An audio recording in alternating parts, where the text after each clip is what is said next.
Camilla had 3 seconds to decide: marry the Mafia king who's never touched a woman in his life, or watch her father's head delivered in a box by morning.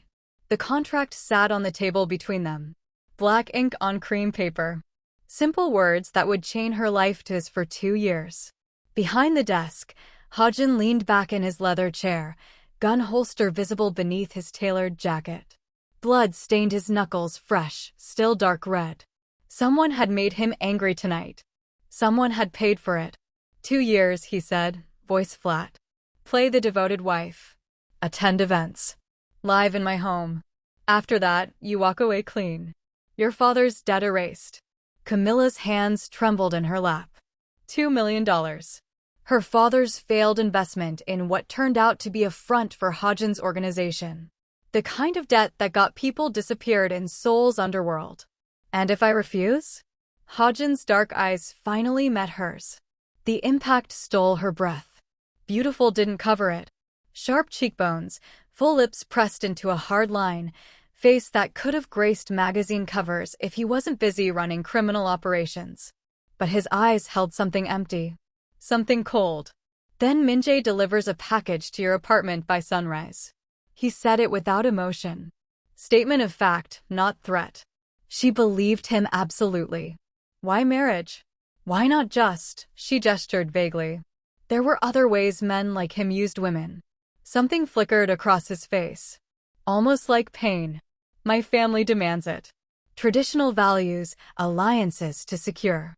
They need to see me settled. But the rumors. That I'm gay. His jaw clenched. Let them talk. The marriage happens regardless. Camilla studied him. The rigid posture, the way he wouldn't quite look at her directly, the tension radiating from his frame. This wasn't a man comfortable in his own skin. Do you? She shouldn't ask. Didn't matter. But the words came anyway. Do you want anyone? Men? Women? His hands fisted on the desk. Sign the contract, Camilla. I need to know what I'm walking into. You're walking into safety. Your father lives. You live. Everything else is irrelevant. But his voice had roughened on her name, and his gaze dropped to her mouth for a fraction of a second before he caught himself. She reached for the pen. If you're already hooked, smash that subscribe button. The story is about to get wild. Drop a comment telling me if you'd sign that contract. Her signature looked small and fragile next to his bold strokes. The moment she finished, Hodgin stood abruptly. The wedding is in 2 weeks. Min-jae will handle arrangements. You'll move into my penthouse 3 days before to avoid media attention. That's it? No getting to know each other. This is business, Miss Camilla. Not romance. But his eyes said something different as they traced her curves before he turned sharply away. I'll see you in 2 weeks. He left without looking back. Camilla sat alone in the private room above the nightclub, surrounded by muted bass from below, and wondered what she'd just agreed to. The next 2 weeks passed in a blur. Camilla quit her job at the design firm, packed her belongings, and fielded her best friend Kendra's increasingly worried phone calls. You're marrying a man who's never been seen with anyone, Kendra said over video chat. Girl, the internet says he's either gay or completely asexual. What kind of marriage is this going to be? The kind that keeps my father alive. There's got to be another way. There isn't. Camilla folded another shirt into her suitcase. And honestly, if he leaves me alone, maybe that's easier. No expectations. No complications. But she couldn't forget the way his hands had trembled when he'd pushed the contract toward her. Or the hunger she'd glimpsed before he'd shuddered his expression. 3 days before the wedding, Camilla arrived at Hodgin's penthouse with her suitcases and a chest full of dread. The space was exactly what she'd expected: minimalist, expensive, cold. Floor-to-ceiling windows overlooked Seoul's glittering skyline. White marble, black leather, sharp edges everywhere. It felt like living inside a photograph. Beautiful but untouchable. A woman in her 30s greeted her with professional warmth. Mrs. Soon-to-be Kang, I'm Yuna, Mr. Kang's executive assistant. Let me show you to your room. Your room. Not our room. The separation was already established. Yuna led her down a hallway to a guest suite. Tastefully decorated, completely impersonal. Mr. Kong works late most nights. He prefers not to be disturbed before 9 a.m. Meals are at 7, 1, and 8. The chef accommodates dietary restrictions. If you need anything, use the intercom. Will I see him at all before the wedding? Something like pity crossed Yuna's face. Mr. Kang is very busy. Translation: he was avoiding her. That night, Camilla lay in the unfamiliar bed, staring at the ceiling, feeling more alone than she'd ever felt. Somewhere in this massive penthouse, her soon-to-be husband was doing the same. Or maybe he didn't care enough to lose sleep. Around 2 a.m., hunger drove her from her room. The penthouse was dark and silent. She padded to the kitchen in sleep shorts and a tank top, looking for anything to settle her restless stomach. She found Hajin instead. He stood at the kitchen island in low-slung pajama pants and a black t-shirt, holding a glass of whiskey. Without the armor of his suits, he looked younger, more human. His dark hair was mussed, like he'd been running his hands through it. And when he looked up at her entrance, the exhaustion in his eyes was painfully real. They stared at each other. Camilla became acutely aware of how much skin her sleep clothes revealed. Hajin's gaze traveled down her body, slow, hungry, before he seemed to catch himself and looked away sharply. "I didn't mean to disturb you," she said. "You're not." His voice was rough. "Can't sleep. New place. Everything's strange. It gets easier." Did it? This penthouse felt like a mausoleum. She moved to the kettle, hyper-aware of the space between them. The air felt electric. Dangerous. "Want tea?" she offered. "I have whiskey." "That's not helping you sleep." "Sleep isn't the problem."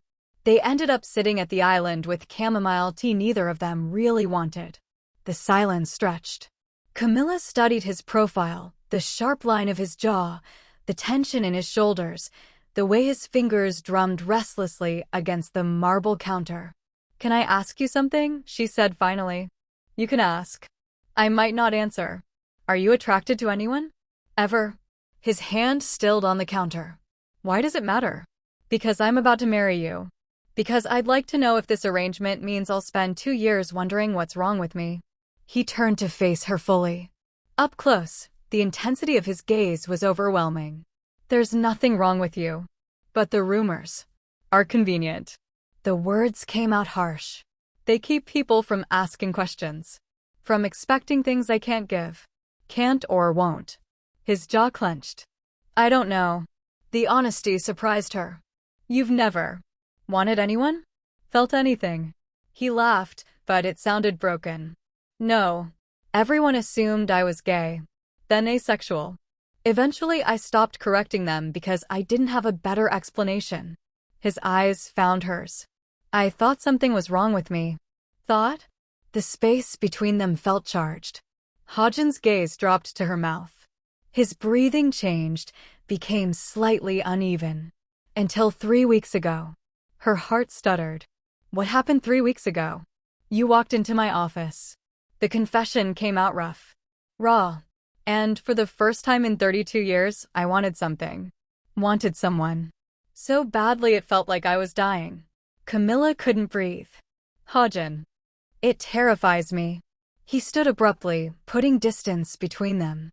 "I don't know what to do with this. How to handle feeling everything after feeling nothing for so long. Maybe you don't handle it. Maybe you just feel it." He looked at her like she'd suggested jumping off a building. Then he left without another word, disappearing into his wing of the penthouse. Camilla sat alone in the kitchen, pulse racing, and realized the next 2 years were going to be far more complicated than she'd imagined. The wedding arrived like a storm. Hundreds of guests packed the luxury hotel ballroom, politicians, business moguls, and men Camilla suspected ran operations even darker than Hajin's. She wore a dress that cost more than her previous year's salary. Ivory silk, intricate beading, designed to make her look like a fairy tale princess marrying her prince. Except her prince looked like he was facing execution.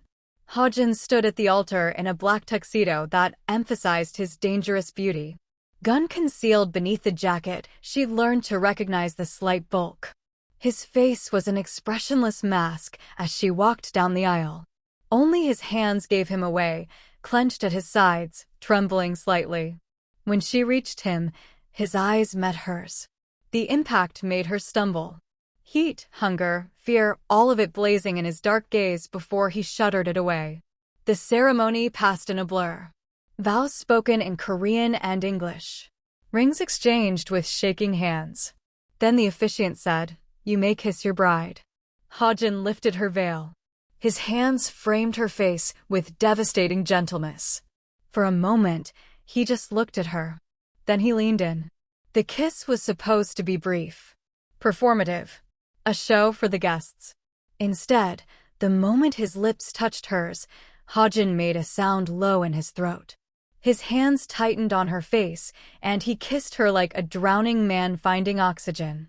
Desperate, hungry, completely beyond control. His tongue swept into her mouth and Camilla melted against him, shocked by the intensity, by the way her entire body ignited at his touch. When they finally broke apart, both breathing hard, the officiant had to clear his throat twice. Hajin's pupils were blown, his lips swollen, his expression wrecked. He looked at her like she'd just destroyed him.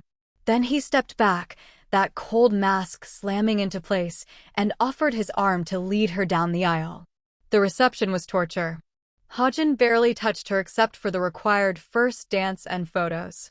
He maintained careful distance while playing the attentive husband for cameras. But Camilla caught him watching her when he thought she wasn't looking, his eyes dark and hungry and absolutely tormented. "Your husband seems very interested in you," Kendra whispered during dinner. "For a man everyone says is gay, he's looking at you like he wants to devour you. It's complicated. Looks pretty simple from here. That man wants you. But if he wanted her, why was he maintaining such rigid distance? Why did he look like wanting her was agony?" They returned to the penthouse in tense silence. The moment they stepped inside, Hajin pulled off his bow tie with jerky movements. "I have work to finish," he said without looking at her. "Good night." He disappeared into his study before she could respond. Camilla stood alone in her wedding dress, feeling the sting of rejection like a physical wound. This was what she'd signed up for. Business, not romance. No expectations beyond separate lives. So why did it hurt so much? She changed into pajamas and lay in bed, staring at the ceiling, feeling lonelier than she'd ever felt. Around 3 a.m., she heard footsteps in the hallway. They paused outside her door. She held her breath, wondering if he'd knock. After a long moment, the footsteps retreated. Camilla closed her eyes and tried not to cry. The next week established their new normal. Hajin left before dawn and returned after midnight. They shared nothing except occasional polite exchanges when forced together by Yuna's schedule. At public events, he played the devoted husband with mechanical precision. In private, he treated her like a ghost. On the 8th day, Camilla reached her breaking point. She found him in his study at midnight, working as always, and didn't bother knocking before walking in. He looked up, surprised by her tone. "We need to talk." "About what?" "About this farce. About the fact that we're married, but you treat me like I have the plague. About what the hell happened at our wedding that made you kiss me like that and then spend a week avoiding me." Hajin stood slowly. Something dangerous flickered in his expression. "You want to talk about that kiss?" "Yes." "Fine." He moved around the desk. Camilla fought the urge to step back as he invaded her space. "That kiss was a mistake. It won't happen again." "Why?" "Because this is business." "Because you deserve better than," he cut himself off, jaw clenched. "Better than what?" "A husband who actually wants me." "You think I don't want you?" The question came out ragged. "I've wanted you since the moment you walked into my office. I've spent every night for the past month hard and aching because I can't stop thinking about your curves, your mouth, the way you look at me like you see past all my walls." Camilla's breath caught. "Then why?" "Because I don't know how to do this." The confession burst out of him. "I've spent my entire life convinced I was incapable of desire. Every assumption about myself was built on feeling nothing. Then you appear and suddenly I'm feeling everything and I don't know how to handle it. You're not broken, she said softly. You don't know that. I know you kiss me like you were starving. I know you avoid me because you want me too much, not too little. She stepped closer, bold despite her racing heart. I know I want you too. Hodgen's control snapped. He closed the distance between them, backing her against the wall with his body. His hands found her waist, pulling her against him. She could feel every hard line of him, could see the barely restrained hunger in his eyes. Don't say that unless you mean it, he said roughly. I mean it. I've spent a week thinking I married a man who couldn't want me. Finding out I was wrong. He kissed her before she could finish. This kiss was different from their wedding. Less desperate, more deliberate, but no less intense. His hands traced her curves with reverent precision, like he'd been dreaming about this. When his fingers found the hem of her shirt, he pulled back to look at her. Are you sure? Show me what you've been holding back. They stumbled toward his bedroom in a tangle of reaching hands and shared breath. Hodgen undressed her slowly, reverently, kissing every inch of skin he revealed. When his mouth closed over her breast, Camilla arched against him with a gasp. He groaned at her response, his hands tightening on her hips.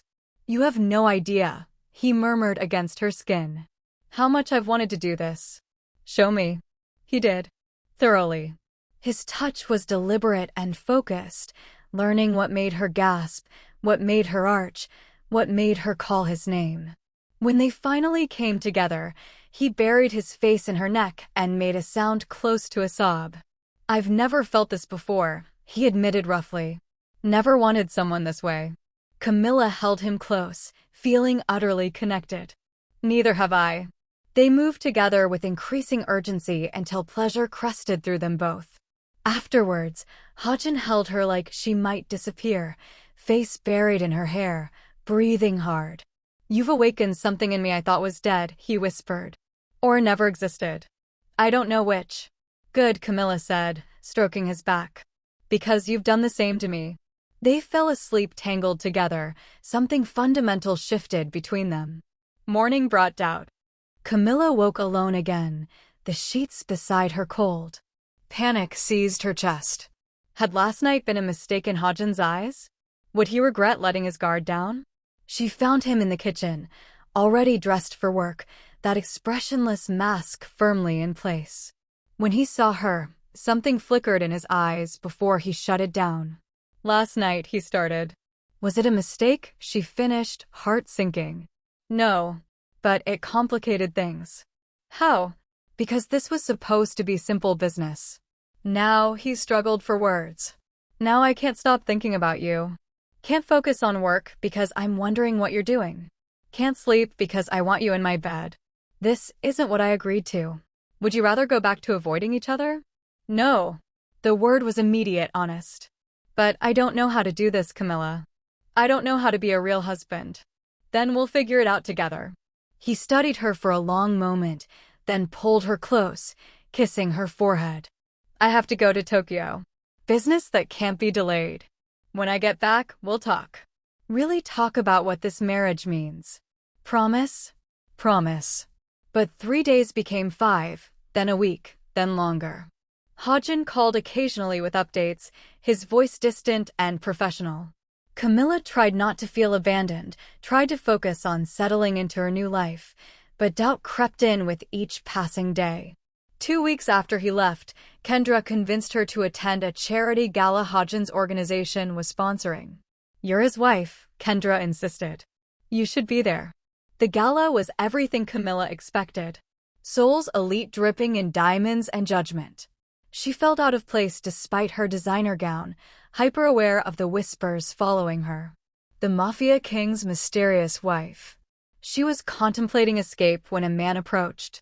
Handsome, confident, with a smile that didn't quite reach his eyes. Mrs. Kang, he said smoothly. I'm young Taemin, a business associate of your husband's. His eyes traveled over her with calculation. He didn't mention you'd be attending tonight. He doesn't know. He's still in Tokyo. Something predatory entered his expression. Then you must be lonely. Perhaps I could keep you company. No. The word came from directly behind Camilla. Cold, lethal, absolutely final. She spun to find Hodgin standing there, still in travel clothes, looking murderous. When had he arrived? We're leaving. He took her arm with barely controlled force, not even acknowledging Taemin's stammered response. Now. The drive back to the penthouse was tense and silent. Hodgin's jaw was clenched so tight Camilla could see the muscle jumping, his hands white-knuckled on the steering wheel. She'd never seen him this angry. Are you going to tell me what that was about? She finally asked. Young Taemin runs the organization trying to take over my territory. Seeing him anywhere near you, he cut himself off, pulling into the garage with barely controlled aggression. Inside the penthouse, he finally exploded. What were you thinking going there alone?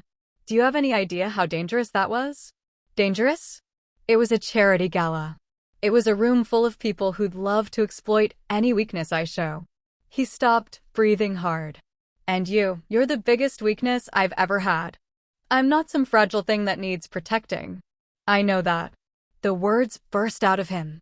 But watching him touch your arm, smile at you like he had any right, knowing I've been gone for 2 weeks and you probably thought I was avoiding you again, he pushed both hands through his hair, looking tortured. I wanted to break his hands for daring to come near you. Camilla's anger deflated, replaced by understanding. You're jealous. Insanely. He pulled her close, forehead pressed to hers. I cut my trip short because I couldn't stand being away from you. I rushed to that gala the moment I landed because I knew you'd be there. And seeing another man trying to, his arms tightened possessively. You're mine, Camilla. I know I have no right to feel that way after disappearing for 2 weeks, but I can't help it. Then stop disappearing. She cupped his face, forcing him to look at her. Stop running every time things get real between us. I'm your wife, Hodgin. Start acting like you want me to be. I do want that. He kissed her desperately.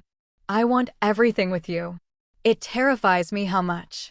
They made it to his bedroom, and what happened there erased any doubt about whether Hodgin wanted her. He showed her exactly how much, over and over, until they were both exhausted and satisfied and tangled together in the darkness. I'm sorry, he murmured against her hair. For disappearing. For making you doubt. For being terrible at this.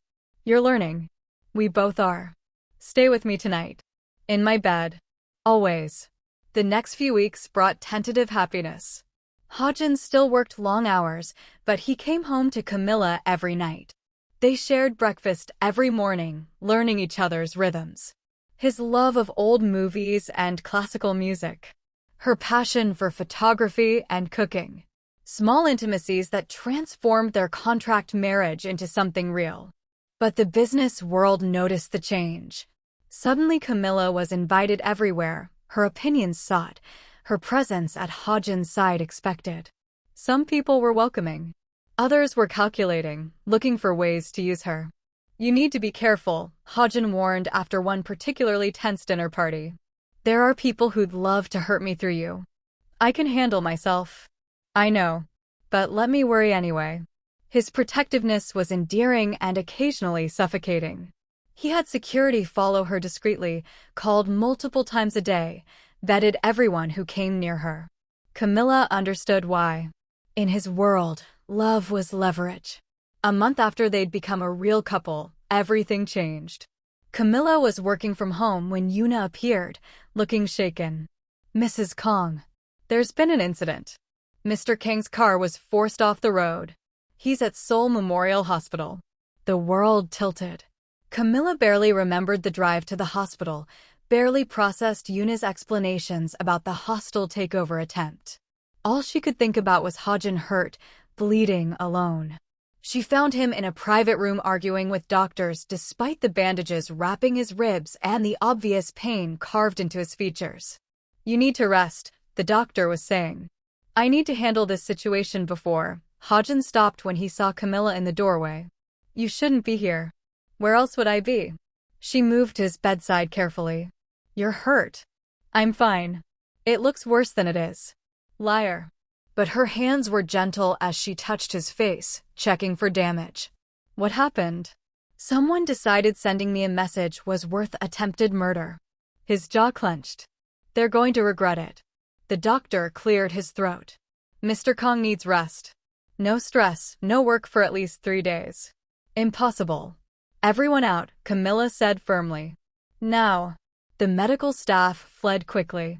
Once alone, she turned to Hajin with her arms crossed. You're going to rest. You're going to let your team handle business. And you're going to stop pretending you're invincible. Camilla. No. Her voice broke despite her best efforts. I was terrified. I thought I'd lost you before we even had a real chance. Something in his expression softened. He pulled her carefully onto the bed beside him, wincing slightly. I'm sorry. You're right. I'll rest. His arms came around her. But we need to talk about security. This attack wasn't random. Someone's targeting me, which means they'll target you next. Terror spiked through her. What do you mean? I mean whoever did this knows hurting you would destroy me. 3 days later, Camilla was leaving the penthouse for a photography appointment when 2 men in masks grabbed her in the parking garage. She thought Hajin had insisted on self-defense lessons. But they were stronger, prepared. The last thing she saw before darkness claimed her was her phone tumbling across the concrete, Hajin's name still displayed from her last call. She woke in a concrete room that smelled of mildew and despair. Hands zip-tied, head throbbing. 2 men stood guard. Through a grimy window, she could see warehouses and shipping containers. Finally awake, one said in Korean. Good. Mr. Kang should be getting our video by now. Let's see if his wife is worth destroying his empire for. Terror flooded her, but Camilla forced it down. Hajin would come. She knew it with absolute certainty. She just had to survive until he arrived. Back at the penthouse, Hajin stared at the video on his phone with absolute fury. Camilla tied to a chair, frightened but defiant, while a distorted voice made demands. Give up territory. Step down. Transfer operations. Destroy everything he'd built. Sir. Minjae stood in the doorway looking sick. What do we do? Find her. His voice was empty of emotion, which was far more terrifying than rage. Use every resource. Trace the video. Check traffic cameras. Call in every favor. He was already pulling on his jacket, checking weapons with practiced efficiency. But I'm not giving them anything except their own deaths. This could start a war. It already has. Hajin's eyes were black ice. They took my wife. They signed their death warrants the moment they touched her. It took 4 hours to find the location. For hours of Hajin mobilizing resources that revealed his organization went deeper than most knew. He assembled a team of men who moved like soldiers and planned the extraction with military precision. If she's hurt, he said quietly, loading his gun, everyone in that building dies screaming. The assault was swift and brutal. Hajin's team hit the warehouse from multiple angles.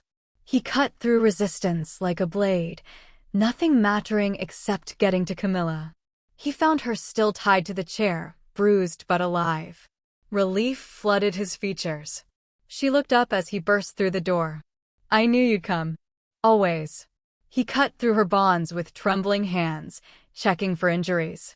Did they hurt you? Nothing permanent. You came so fast. I would have torn Seoul apart to find you. He pulled her against him, burying his face in her hair. I would have destroyed everything. None of it matters compared to you. The drive back was silent except for Camilla's occasional trembling. Adrenaline wearing off, leaving exhaustion and fear. Hajin held her hand the entire time, jaw clenched with barely restrained emotion. Back at the penthouse, he helped her shower, washing away the grime and terror with gentle hands. Then he carried her to bed despite her protests, tucking her against his body like she might disappear. I'm okay, she whispered. You were taken because of me. His voice was wrecked. Because I was arrogant enough to think I could keep you safe just by keeping you close. Maybe everyone was right. Maybe loving you makes me weak. Don't. Camilla cupped his face fiercely. Don't you dare pull away from me now. I chose this. I chose you. And yes, your world is dangerous, but I'd rather face that danger with you than be safe without you. Even after today? Especially after today.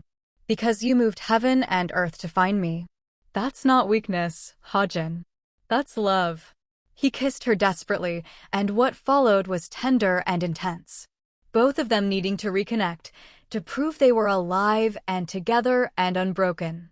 Afterwards, as they lay tangled together, Hajin made a decision. Marry me again. Camilla laughed tiredly. We're already married. I know. But the first time was business. Cold and transactional. I want to marry you again properly. With vows that actually mean something. I want to choose you publicly, irrevocably. Not because of contracts or debts, but because I love you. Her breath caught. You love me. Desperately. Completely. His hand found hers, linking their fingers. So much it terrifies me. You awakened something in me I thought was dead or never existed. You made me feel desire, passion, love, all the things I'd convinced myself I was incapable of. So yes, I love you. And I want everyone to know it. Yes, Camilla whispered, tears streaming down her face. Yes, I'll marry you again. I love you too. The next few months were transformative. Hajin systematically dismantled the organization that had orchestrated the kidnapping, using both legal and less savory methods. He restructured his operations, transitioning toward legitimate business. I want to build something clean, he explained one night. Something our children won't be ashamed of. Children. Camilla's heart skipped. Eventually. If you want them. He pulled her onto his lap, hands possessive on her stomach.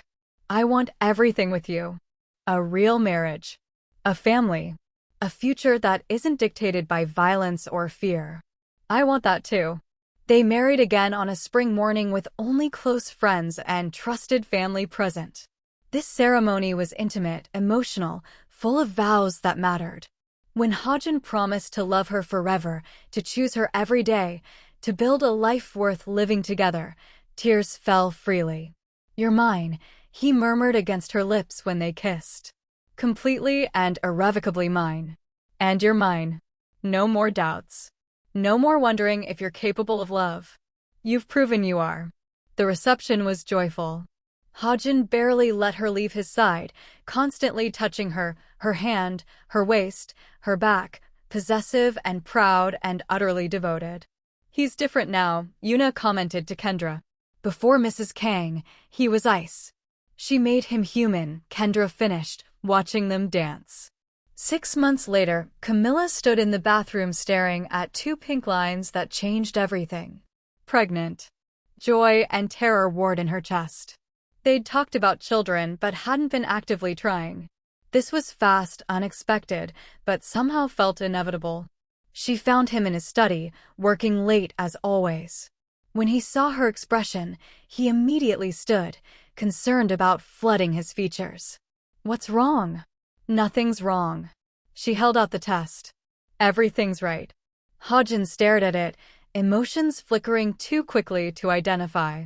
Then he sank to his knees in front of her, hands trembling as they found her stomach. A baby? His voice cracked. We're having a baby? Are you happy? Happy? He looked up at her with such raw joy it stole her breath. You've given me everything, Camilla. You made me capable of love. You showed me I wasn't broken. You gave me a real marriage, a real life. And now a family. He pressed his face to her stomach. How could I be anything but grateful? They held each other as tears fell, both overwhelmed. The pregnancy was challenging but beautiful.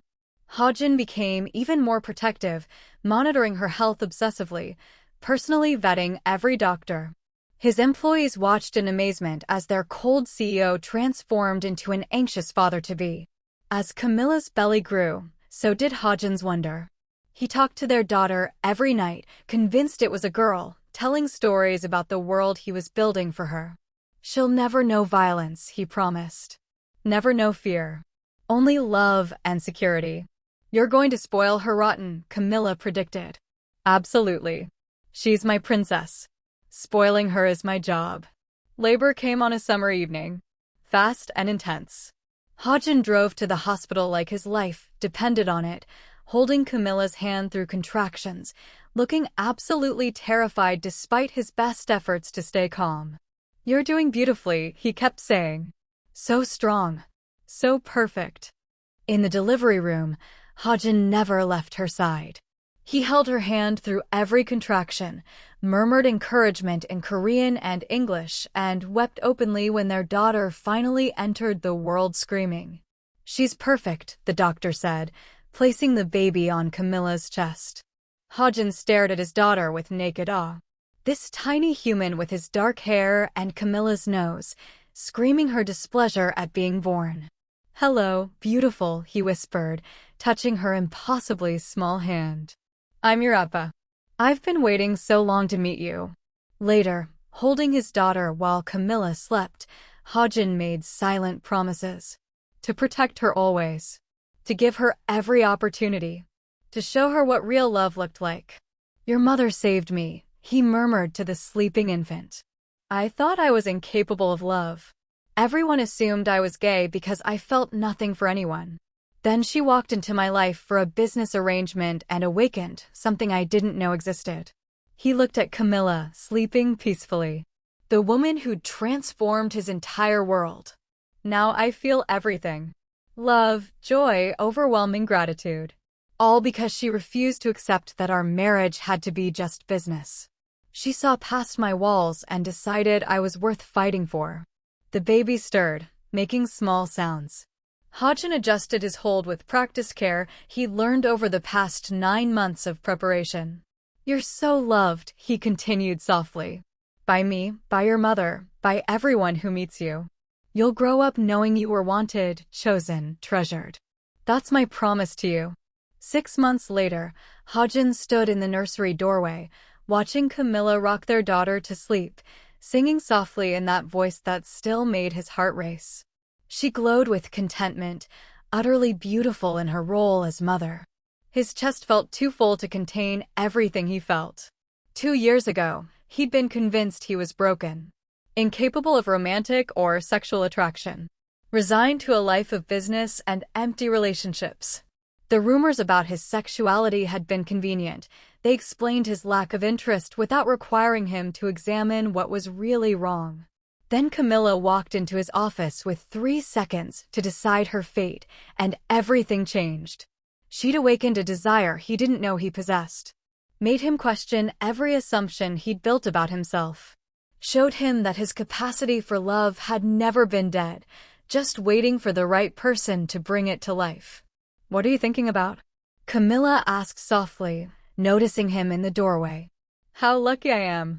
He moved into the nursery, wrapping his arms around both his girls. "How a business arrangement became the best thing that ever happened to me." "Best thing that ever happened to us," Camilla corrected, leaning back against him. Their daughter, Mina, they'd named her, slept peacefully in her mother's arms, tiny fist curled against her cheek.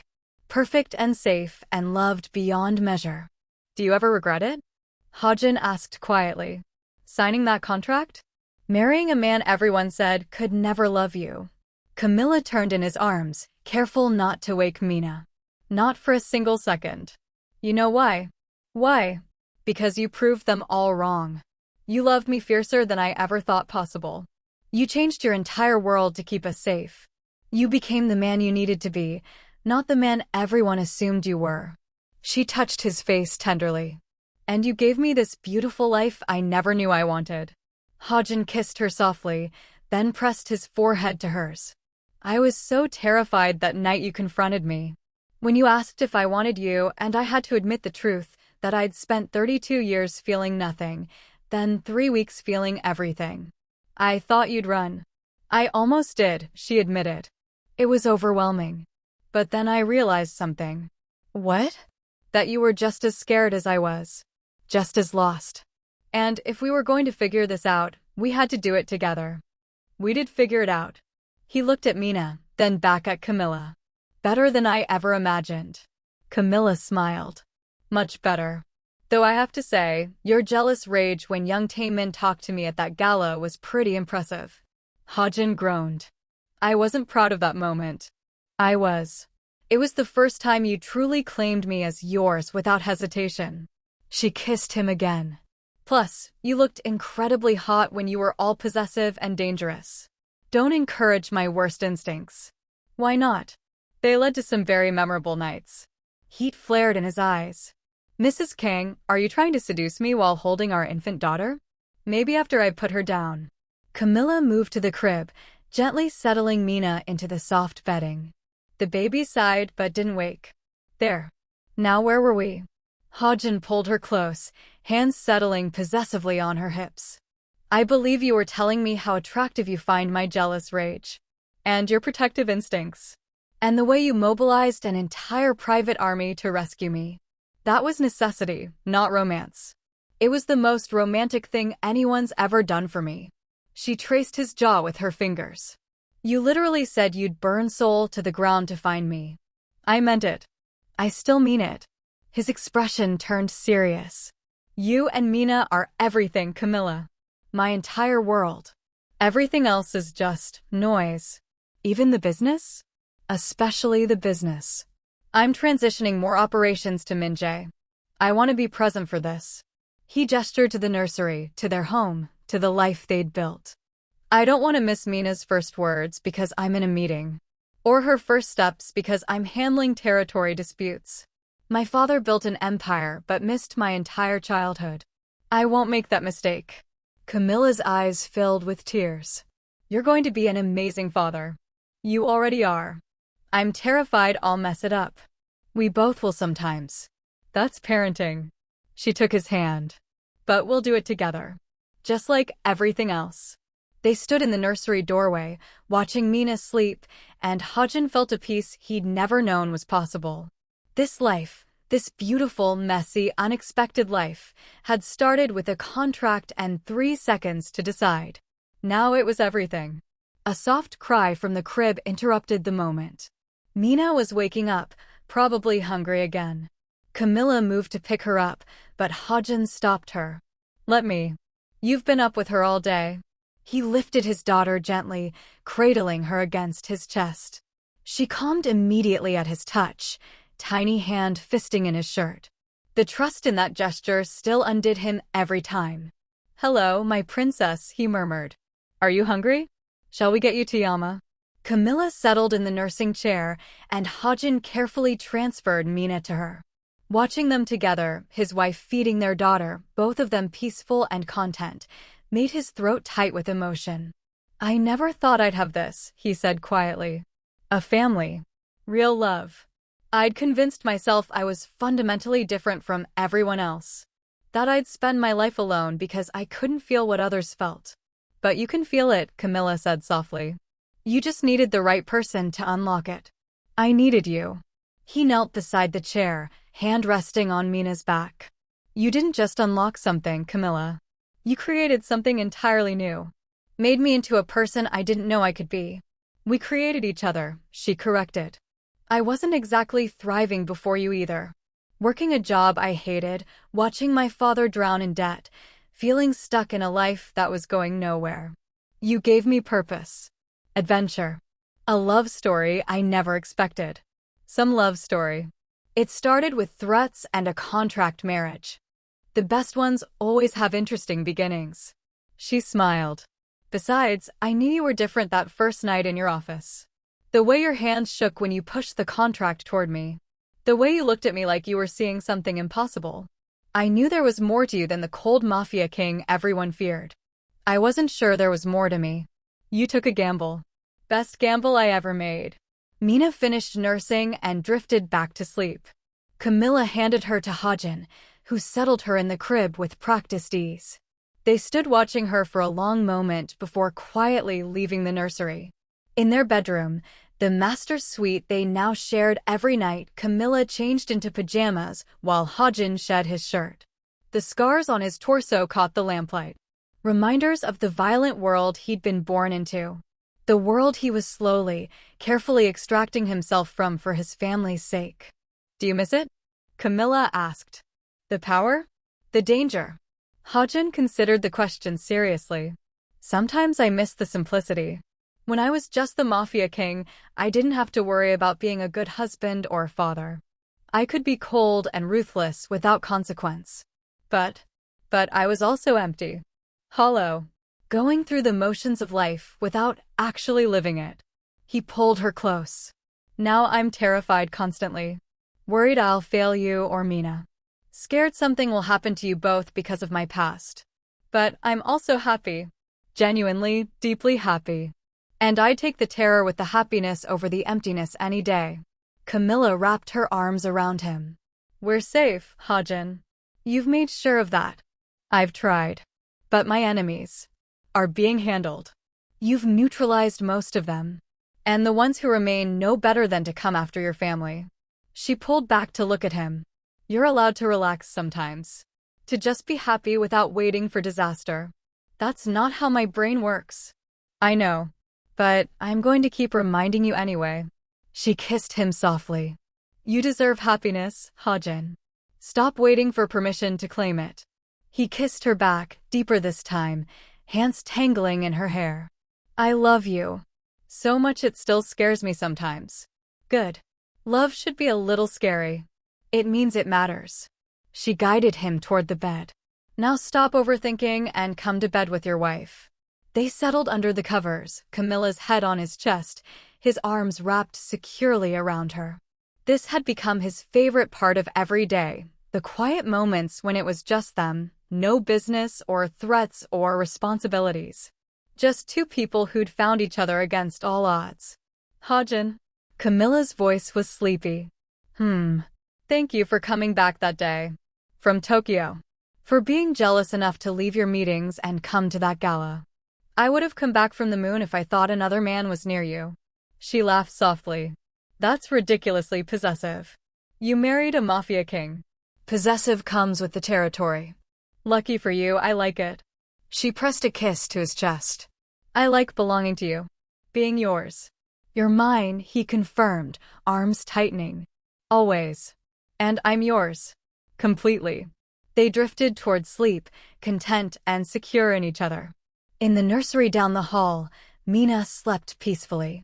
In the life they'd built from a contract and 3 desperate seconds, happiness had taken root and bloomed into something beautiful. 2 years ago, Camilla had 3 seconds to decide: marry the Mafia king who'd never touched a woman in his life, or watch her father's head delivered in a box by morning. She'd signed the contract and changed both their lives forever. Now, wrapped in Hajin's arms with their daughter sleeping nearby and a future full of possibilities stretching before them, she knew she'd make the same choice every single time. Because sometimes the most dangerous decisions lead to the most beautiful destinations.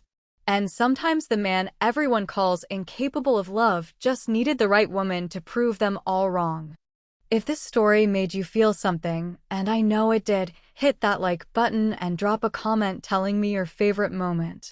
Was it the jealous confrontation at the gala? The rescue from the warehouse? The moment Hajin realized he could feel love after all?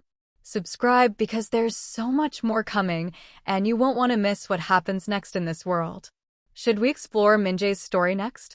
Or maybe dive into how Hajin and Camilla navigate raising Mina in their unique world? Let me know in the comments below. Your engagement helps more people find these stories, and I can't wait to hear what you think.